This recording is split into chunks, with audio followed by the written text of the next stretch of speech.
Sir, ഇപ്പോൾ നാട്ടികയിലെ അപകടത്തിൻ്റെ കൂടി പശ്ചാത്തലത്തിലാണ് ചോദ്യം. ഈ മദ്യപിച്ച് വാഹനം ഓടിക്കുന്നത് പരിശോധനകളിൽ എന്തെങ്കിലും വിധത്തിൽ കുറവ് വന്നിട്ടുണ്ടോ? മദ്യപിച്ച് വാഹനം ഓടിക്കുക ഒരു കാരണവശാലും മോട്ടോർ വാഹന വകുപ്പ് അംഗീകരിക്കാത്തൊരു കാര്യമാണ്. മോട്ടോർ വാഹന വകുപ്പിൻ്റെ സ്ക്വാഡുകളിൽ ഈ പരിശോധന രാത്രികാലത്തും ചില പർട്ടിക്കുലർ ടൈമുകളിൽ നമ്മൾ സ്പെഷ്യൽ ഡ്രൈവായിട്ട് നടത്താറുണ്ട്. പരിശോധനയിൽ കുറവുകളൊന്നും വന്നിട്ടില്ല. എന്നിരുന്നാലും നമുക്ക് ആളുകളുടെ ഷോർട്ടേജ് ഉള്ള കാരണം ഓഫീസിൻ്റെ പരിധിയിൽ വരുന്ന ചെക്കിങ്ങുകൾ ചിലപ്പോഴൊക്കെ വ്യത്യാസങ്ങൾ വരാറുണ്ട്.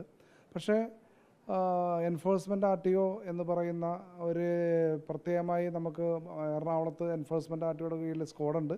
ആ സ്ക്വാഡിൽ കണ്ടിന്യൂസ് ആയിട്ട് 6ഉം 7ഉം സ്ക്വാഡുകൾ കണ്ടിന്യൂസ് ആയിട്ട് വർക്ക് ചെയ്യുന്നുണ്ട്. അവർ റെഗുലറായിട്ട് ചെക്ക് ചെയ്യപ്പെടുന്നുണ്ട്. ഒഫൻസുകളെല്ലാം തന്നെ ചെക്ക് ചെയ്യപ്പെടുന്നുണ്ട്. അതുകൂടാതെ ബഹുമാനപ്പെട്ട ട്രാൻസ്പോർട്ട് കമ്മീഷണർ ഇന്ന് നൈറ്റ് തുടങ്ങിയുള്ള രീതിയിൽ ഒരു 10-12 ദിവസത്തേക്ക് കണ്ടിന്യൂസ് ചെക്കിംഗ് പ്രോഗ്രാം ഇട്ടിട്ടുണ്ട്. അപ്പോൾ അതെല്ലാം പോലീസുമായി ചേർന്നിട്ടുള്ള ചെക്കിംഗ് ഷെഡ്യൂളുകളാണ് ഇടുന്നത്. ഇടയ്ക്കിടയ്ക്ക് മോട്ടോർ വാഹന വകുപ്പും പോലീസും ചേർന്ന് ഇതുപോലുള്ള ചെക്കിങ്ങുകൾ ധാരാളമായിട്ട് ഞങ്ങൾ നടത്തുന്നുണ്ട്. കൂടാതെ പോലീസ് ഡിപ്പാർട്ട്മെൻറ്റിൻ്റെ ഉള്ളിൽ നിന്ന് ഇതുപോലെ അവർ കോമ്പിംഗ് നടത്തുന്ന സമയത്ത് പിടിക്കുന്ന വാഹനങ്ങളുടെ അല്ലെങ്കിൽ അതനുസരിച്ച് ഒഫൻസ് ചെയ്തിട്ടുള്ള വ്യക്തികളുടെ ഡീറ്റെയിൽസ് നമുക്ക് ഹാൻഡ് ഓവർ ചെയ്യുന്നുണ്ട്. അവർ FIR ഇടുന്നുണ്ട്. അതെല്ലാം തന്നെ നമ്മൾ സസ്പെൻഷനായിട്ട് ഇവിടെ പോവുകയും ചെയ്യുന്നുണ്ട്. കണ്ടിന്യൂസ് ആയിട്ടുള്ള ചെക്കിംഗ് പ്രോഗ്രാമുകൾ നടത്തുന്നുണ്ട്. പിന്നെ ഇതുപോലുള്ള ഡ്രൈവർമാർ അബദ്ധങ്ങൾ കാണിക്കുക, സ്വന്തമായിട്ട് അറിഞ്ഞുകൊണ്ടുള്ള അബദ്ധങ്ങളാണ് ഇതെല്ലാം ചെയ്യുന്നത്. ഒരു ഡ്രൈവർക്ക് അറിയാം ഒരു കാരണവശാലും മദ്യപിച്ചുകൊണ്ട് വാഹനം ഓടിക്കരുത്, അല്ലെങ്കിൽ സീറ്റ് ബെൽറ്റ് ഇടാതെ വാഹനം ഓടിക്കരുത്, നിയമങ്ങൾ തെറ്റിച്ചുകൊണ്ടുള്ള വാഹനങ്ങളുടെ ഡ്രൈവിംഗ് തെറ്റാണ് എന്ന് അവർക്കറിയാം. എന്നിരുന്നാലും ഇതുപോലുള്ള അബദ്ധങ്ങൾ സ്വന്തമായിട്ട് തന്നെ ചെയ്യുന്ന കുറേയധികം വ്യക്തികളുണ്ട്. ഇത് ഒരിക്കലും പ്രോത്സാഹിപ്പിക്കപ്പെടാൻ പാടില്ല. അവർക്കെതിരെ ശക്തമായ നടപടികൾ മോട്ടോർ വാഹന വകുപ്പിൻ്റെ കയ്യിൽ നിന്നുണ്ടാവും. ഇപ്പോൾ നാട്ടികയിലെ അപകടത്തിൽ ഏകദേശം 10 മണിക്കൂറോളമാണ് മദ്യപിച്ച് അവർ വാഹനം ഓടിക്കുന്നത്. അതിന് ശേഷമാണ് ഈ അപകടം ഉണ്ടാകുന്നത്. ഇത്രയും മണിക്കൂറുകൾക്കിടയിലും പിടിക്കപ്പെടാതെ പോകുന്നത് എന്തുകൊണ്ടായിരിക്കും? സാധാരണ നമ്മൾക്ക് ഒരു ഇൻടോക്സിക്കേഷൻ വന്നു കഴിഞ്ഞാൽ അത് നിൽക്കുന്നത് ഏകദേശം 24 മണിക്കൂർ ബ്ലഡിലുണ്ടാവും എന്നുള്ളതാണ് എനിക്ക് കിട്ടിയ അറിവ്. അപ്പോൾ ഇത് ആ ഒരു രീതിയിൽ അവർക്കിപ്പോൾ തലേ ദിവസം അവർ കഴിച്ചാലും കുറച്ച് നേരം അവർ ഉറങ്ങിയിട്ട് രാവിലെയാണ് ഫ്രഷായിട്ട് അവർ വാഹനം ഓടിച്ചാലും അവരുടെ രക്തത്തിൽ നമ്മൾ ബ്ലഡ് സാമ്പിൾ ചെക്ക് ചെയ്ത് കഴിഞ്ഞാൽ അത് ഉണ്ടാവും. രാവിലെ ചെക്ക് ചെയ്തത് ഉണ്ടാവും. പക്ഷെ അവർ നോക്കുമ്പോൾ അവർക്ക് സെൻസ് ഉള്ളതായിട്ടൊക്കെ അവർക്ക് ഫീൽ ചെയ്യാം. പക്ഷേ ഇത് അതുപോലെയല്ല ഒരു സാധാരണ ഒരു കണ്ടിന്യൂസ് ആയിട്ട് നാഷണൽ പെർമിറ്റോ അല്ലെങ്കിൽ ലോങ് റൂട്ട് പോകുന്ന ബസ്സുകളിലൊക്കെ ഉള്ള ഡ്രൈവർമാർ ചെയ്യേണ്ടത്.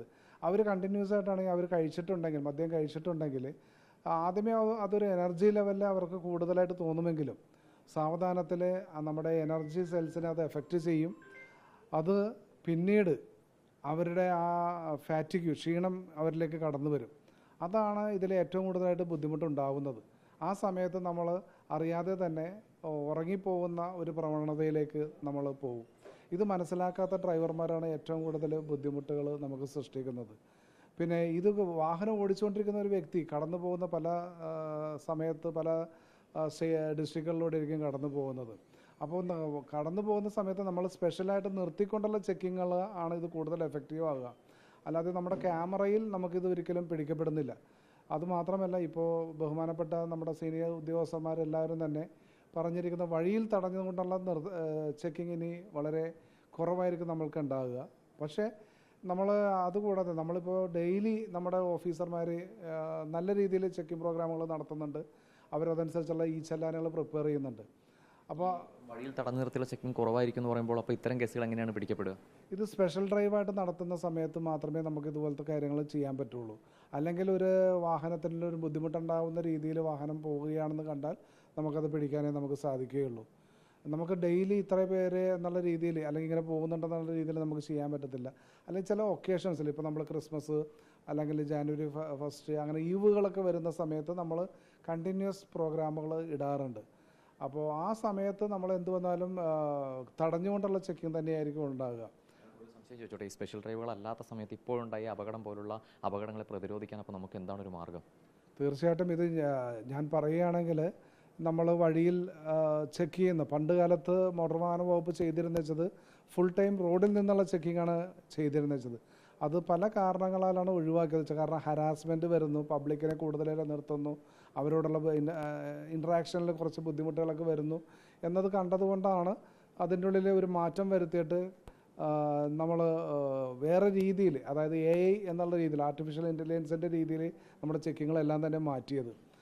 പക്ഷേ ഇതുപോലുള്ള കാര്യങ്ങൾ അപ്പോൾ ചെറിയൊരു ബുദ്ധിമുട്ടും കടന്നു വരാം.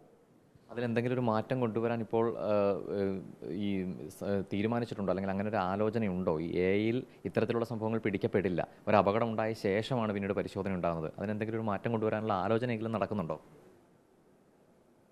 നമ്മളുടെ ഡിപ്പാർട്ട്മെൻറ്റിൽ നമ്മളത് കാരണം ഇപ്പോൾ ഈ മാസം തന്നെ ഇത് ചെക്കിങ് നടത്തുന്ന ഇതിൻ്റെ പേരിലല്ല, നമ്മൾ ഈ കഴിഞ്ഞ 2 മാസങ്ങളിലായിട്ട് ഞാൻ വന്ന് ജോയിൻ ചെയ്തതിന് ശേഷം ഇപ്പോൾ ഇവിടെ നൈറ്റ് ഡ്രൈവ് നടത്തുന്നുണ്ട്. അതിൻ്റെ ഉള്ളിൽ നമുക്ക് പല രീതിയിലുള്ള ഒഫൻസുകളും നമ്മൾ പിടിക്കപ്പെടുന്നുണ്ട്. അതോടൊപ്പം തന്നെ ഇപ്പോൾ നമ്മുടെ ബഹുമാനപ്പെട്ട കമ്മീഷണറുമായിട്ട്, സിറ്റി പോലീസ് കമ്മീഷണറുമായിട്ട് പറഞ്ഞിട്ട് അത് അദ്ദേഹമായിട്ട് സംസാരിച്ചിരുന്നു. അപ്പോൾ ACPയുമായിട്ട് ചേർന്നുള്ള ചെക്കിംഗ് ഷെഡ്യൂളുകൾ നമ്മളിപ്പോൾ ഇട്ടിട്ടുണ്ട്. അപ്പോൾ ഈ സമയത്തെല്ലാം നമ്മൾ ചെക്ക് ചെയ്യുന്നത് തടഞ്ഞു നിർത്തിയുള്ള ചെക്കിങ്ങുകളും അതിൽ ഉൾപ്പെടും. അതാണ് നമുക്ക് ചെയ്യാൻ പറ്റുന്ന മാർഗ്ഗങ്ങൾ. പക്ഷേ ഒരാൾ കള്ളത്തരം ചെയ്യണമെന്ന് വിചാരിക്കുന്നു, അയാൾ ഡ്രങ്ക് ആൻഡ് ഡ്രൈവ് ആണെന്ന് വിചാരിക്കുന്ന, അങ്ങനെ തന്നെ ഓടിക്കുന്ന ഒരു വ്യക്തി പല കാരണങ്ങളാലും നമ്മളുടെ മുമ്പിൽ നിന്ന് മറഞ്ഞു നിൽക്കാനായിരിക്കും അയാൾ ശ്രമിക്കുക. ഇപ്പോൾ ഈ ഉണ്ടായ അപകടത്തിൽ ഡ്രൈവർ മാറി ഒരു ഘട്ടത്തിൽ ക്ലീനർ വണ്ടി എടുക്കുന്ന സാഹചര്യം ഉണ്ടാകുന്നു, ലൈസൻസ് ഇല്ലാത്ത ക്ലീനർമാർ വാഹനം എടുക്കുന്ന സാഹചര്യം ഉണ്ടാകുന്നു. അത്തരത്തിലുള്ള കേസുകൾ പിടിക്കപ്പെടാറുണ്ടോ സാധാരണഗതിയിൽ? യെസ്, തീർച്ചയായിട്ടും പിടിക്കപ്പെടാറുണ്ട്. കാരണം നമ്മൾ ഡ്രൈവ് നടത്തുന്ന സമയത്ത് ഇഷ്ടംപോലെ ഇതുപോലത്തെ കാര്യങ്ങൾ നമുക്ക് കിട്ടുന്നുണ്ട്. കാരണം ഇപ്പോൾ ജനങ്ങളുടെ ഇടയിൽ ഒരു തോന്നൽ വരുന്നിട്ടുണ്ട് എല്ലാം AI-യിലൂടെ പോകുന്നത്, അപ്പോൾ ലൈസൻസ് ഇല്ലെങ്കിലും ഡ്രൈവ് ചെയ്യാം. കുട്ടികളെയും ഞങ്ങൾ പിടിക്കുന്നുണ്ട് ഇഷ്ടം പോലെ. അപ്പോൾ ഇന്നലെ തന്നെ ഓട്ടോറിക്ഷകളുടെ കാര്യത്തിൽ നമ്മൾ കുറേയധികം ഡ്രൈവ് ഇപ്പോൾ നമ്മൾ നടത്തി. ഒരു ഓട്ടോറിക്ഷക്കാരൻ കൂടുതൽ അമിതമായി ചാർജ് മേടിക്കുന്നു, അല്ലെങ്കിൽ അയാൾ ഫെയർ മീറ്റർ ഇടാതെ പോകുന്നു. പണ്ട് കാലത്ത് അങ്ങനെയായിരുന്നില്ല. ഞങ്ങൾ ഡ്രൈവ് ചെയ്യുന്ന സമയത്ത് തന്നെ ഈ ഡ്രൈവ് ഞങ്ങൾ നടത്തുന്ന കണ്ടക്ട് ചെയ്യുന്ന സമയത്ത് നമുക്ക് ഫിസിക്കലായിട്ട് ചെന്നിട്ടാണ് നമ്മൾ ചെയ്യുന്നത്. അപ്പോൾ ഒരു മീറ്റർ ഇടാത്ത വണ്ടിയാണെങ്കിൽ നമ്മൾ സ്പെസിഫിക്കലി അത് ചോദിച്ചാൽ അതിനെ ഒഫൻസ് ക്രിയേറ്റ് ചെയ്യുമായിരുന്നു. ഇപ്പോൾ നമ്മൾ എടുക്കുന്ന ഡ്രൈവുകളിലെല്ലാം തന്നെ പല പല വ്യത്യാസങ്ങളും അതിൽ വരുന്നുണ്ട്. പക്ഷേ സ്പെസിഫിക്കലി ഒരു ഡ്രൈവ് നമ്മൾ ചെയ്യുമ്പോൾ അതിൻ്റെ ഉള്ളിൽ ആ ഒഫൻസുകൾ, ഇപ്പോൾ നൈറ്റ് വാഹനങ്ങൾ ഓടുന്നില്ല, പ്രത്യേകിച്ച് എസ്പെഷ്യലി സ്റ്റേജ് കാരേജ് ബസ്സൊക്കെ ആണെങ്കിൽ ആ നൈറ്റ് ഡ്രൈവിൽ നമ്മൾ ചെയ്യുമ്പോൾ ആ ബസ്സിനെ മാത്രം കോൺസെൻട്രേറ്റ് ചെയ്തിട്ട് എവിടെയാണോ കട്ടൈൻമെൻറ്റ് നടക്കുന്നത്, ഇപ്പോൾ കഴിഞ്ഞ മാസങ്ങളിൽ നമ്മുടെ ബഹുമാനപ്പെട്ട MLA സൂചിപ്പിച്ച, തൃക്കാക്കര MLA സൂചിപ്പിച്ച പ്രകാരം നമ്മൾ കുറേയധികം ബസ്സുകൾ നൈറ്റ് ഡ്രൈവ് നമ്മളുടെ അതിൽ പിടിക്കപ്പെടുകയുണ്ടായി. അവർ കട്ടൈൻമെൻറ്റ് ചെയ്യുന്ന പോർഷൻസ് പിടിക്കപ്പെടുകയുണ്ടായി. അപ്പോൾ അതുപോലെ നമ്മൾ സ്പെഷ്യൽ ഡ്രൈവ് ചെയ്യുന്ന സമയത്ത് നമ്മൾ ഫിസിക്കലായിരിക്കും അത് ചെയ്യുക. ആ സമയത്ത് നമ്മൾ ഇതുപോലുള്ള ആക്ഷൻസ് കൂടുതലായിട്ടുണ്ടാവും.